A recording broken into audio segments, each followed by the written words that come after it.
Hey everybody, it's C.W. Harper. This month I'm going to do something a little bit different. I decided I would talk about different books that are offered from Oracle Publishing, Oracle Book Art Publishing.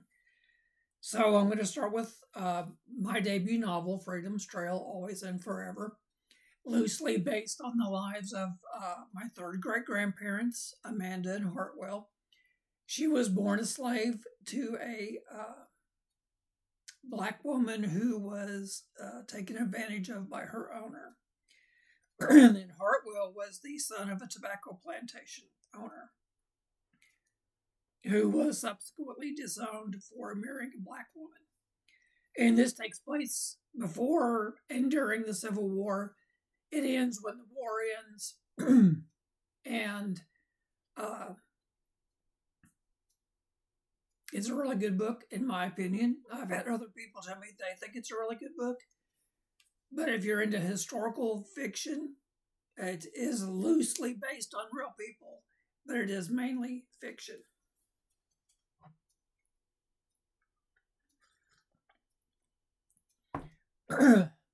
My voice is doing something weird, so I'll be drinking a lot of tea. Uh, the Esau Gene is my second book.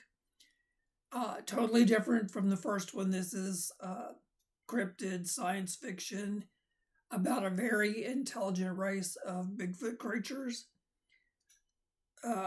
Blaze, a young man orphaned at birth, genetically links to a man who belongs to a mysterious secret society in the Ozark Mountains, who writes the most fascinating stories about Sasquatch. Can this man answer any of Blaze's questions, or will he be a dead end? And what is the Esau Gene?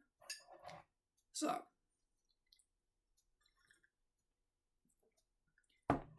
this does explain what the Esau Gene is and why they call it the Esau Gene. Suitable for kids probably 12, 13 and up, as is Freedom's Trail. Not totally innocent, but nothing big and bad. And then one of my favorite authors with Oracle is Ben Rose.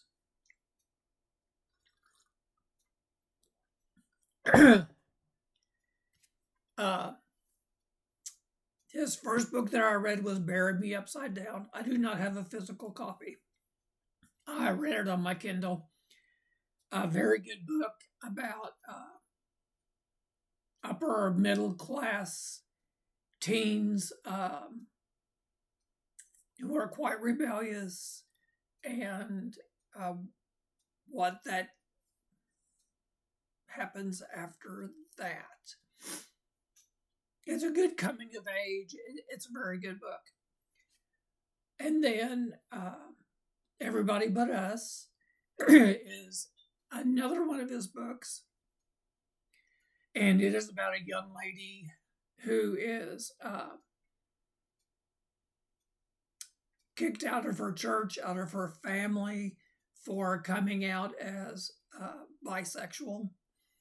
And leads her to the streets of New York City, where she finds different and a new kind of family. And then the long game, it takes some of the characters from that story and takes us before, during, and after Everybody But Us. All very good books, all introduced me to a part of society I did not really know existed, about the street kids and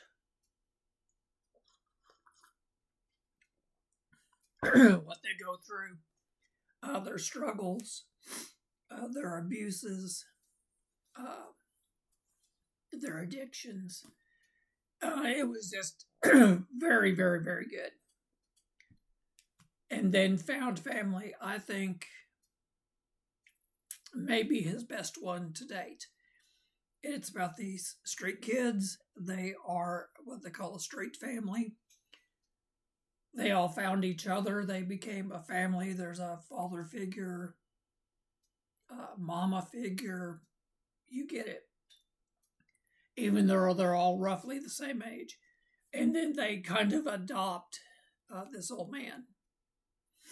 And he teaches them a better way. Anyway, very, very, very good. Leonid Ivanovich Soslovsky is a middle-aged man reconciled to spending his remaining years feeding pigeons in the park and pondering the many ways that life has let him down. One day, a found family of homeless teenagers ask him for help escaping the sort of horror that most people try to pretend doesn't exist. True. Suddenly, Leo has a renewed purpose, and the teens are on their way to learning what love and family really means. Excellent, excellent, excellent book. Loved it. Okay, now, time for another drink of tea.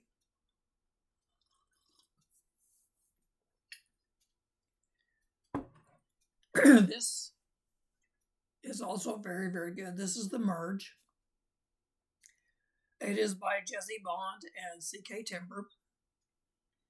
Mother-daughter team up. A post-apocalyptic time travel adventure between unlikely friends. Earth's been decimated.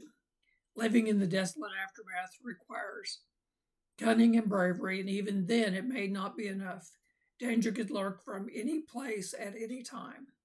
For Oma, that always meant run. When faced with a fight, Oma can't hope to win. She's saved by an extraordinary creature, a foreigner, a monster.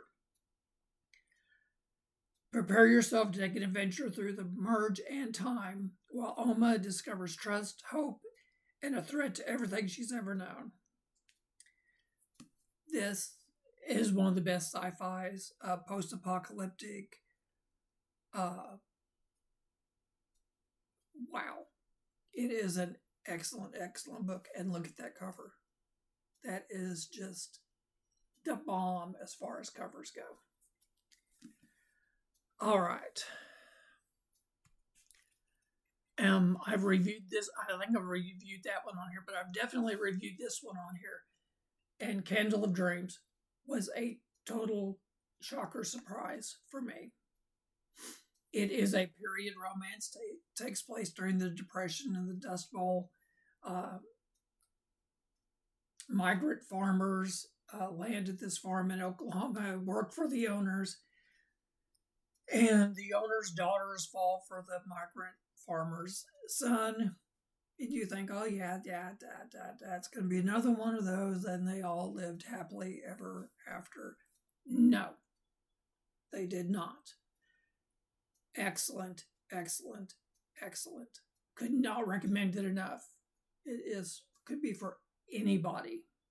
I don't care what you usually read. I don't usually read romance, and I loved this book. This one I have not finished, but I did do an excerpt from it. I think it was the last one I did here last month. Court Human, a cup of murder with your coffee. Severn doesn't need this summer court's money, and frankly, there's more intellectual stimulation to be found in an old history book and a good cup of coffee than in the tawdry, backstabbing affairs of the elves. But now the local folk of Caracut are coming to him for help. Could these marketplace murders be somehow connected to the rarefied halls of the fairy palace? Severn knows digging deeper could kill him, but he can't resist a good murder mystery. And neither can I. This will be my next read. I just haven't done it. It's kind of thick. But I was in the middle of another book when I reviewed this one. So this will be one of my next reads. And I'm positively sure it's going to be excellent. Okay. Then we get to an old friend of mine, Caroline Giammanco.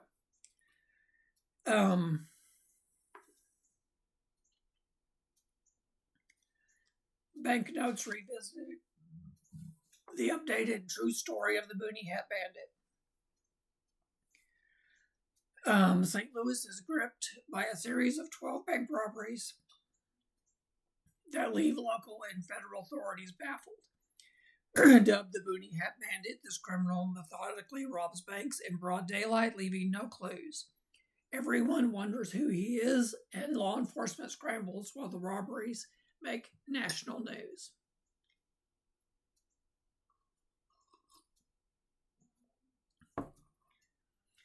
This is a revised and updated version. The first one was called Banknotes. It goes into a little more detail about the lives of Keith Giammanco and his now wife, Caroline Giammanco.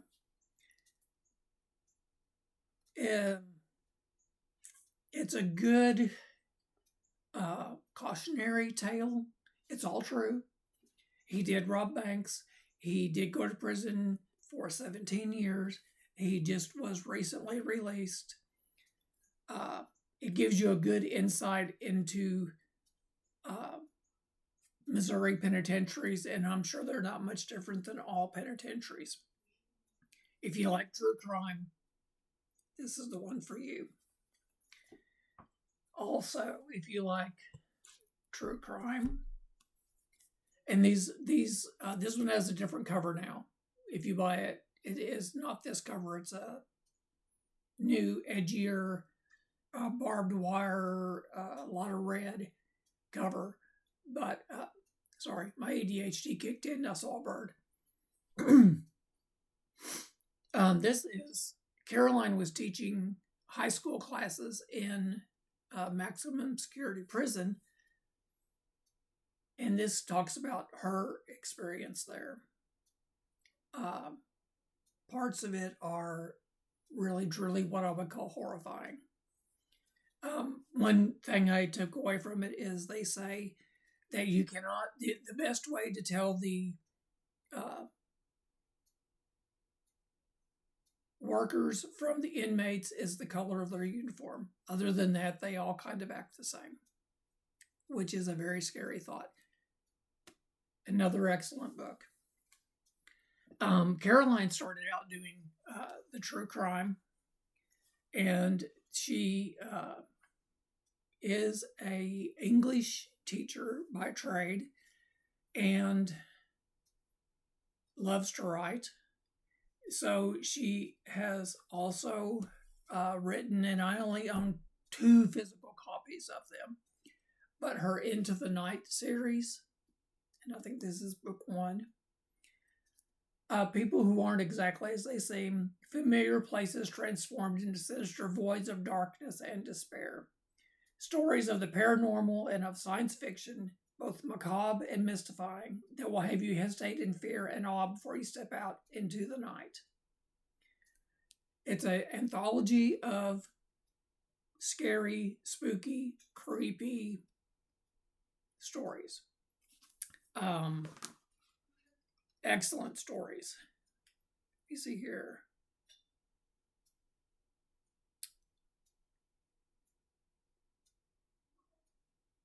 Yeah, I can't find exactly.